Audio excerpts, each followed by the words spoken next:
When my mom texted me about a quick family dinner, I already had that sinking feeling in my gut. You know that weird tension you can't quite name, but it just crawls under your skin? Yeah, that. Last time we did this, I walked out $900 lighter because nobody else lifted a finger when the bill showed up. My dad even cracked a joke, "Good thing Ethan doesn't have kids to feed." And everyone laughed like it was the best punchline ever. I didn't. I had told them before, "I'll help if you ever need me." But that was supposed to mean in emergencies, not every time they got hungry. Still, it had been a couple months since I'd seen them.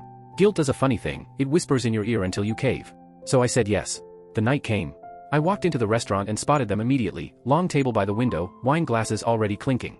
My dad was holding court like some king at a feast. My aunt had her glass tipped back, my twin sister was mid-selfie with my mom grinning behind her.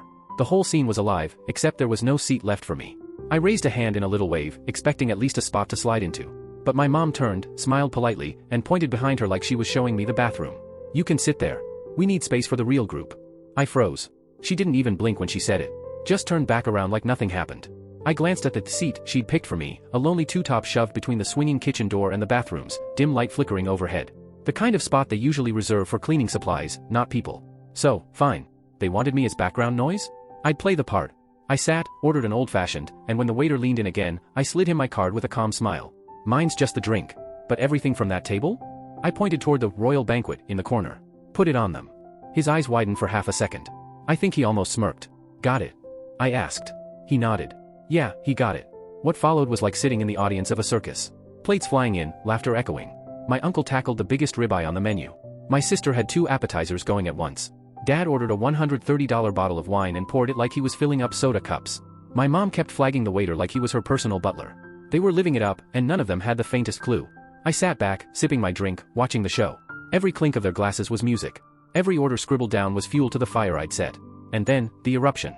"Why is it over $1,700? My dad's voice shot across the room like a cannon. Heads turned. My aunt squinted. My sister froze mid-selfie.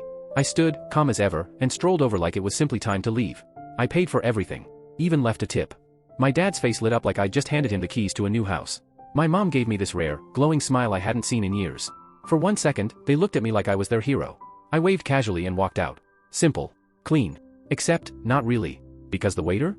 He was still following the script I'd handed him. I told him to bring the bill back, to them, after I left. I wasn't even to my car before I heard shouting from the hallway. "Wait, what? He only paid for his drink. Ethan." I slid into my car, the night air washing over me like a reward. I drove off before anyone could catch me. Honestly, the air had never felt cleaner. The next morning, 9:12 sharp. 2 hard knocks at my door. I opened it, and the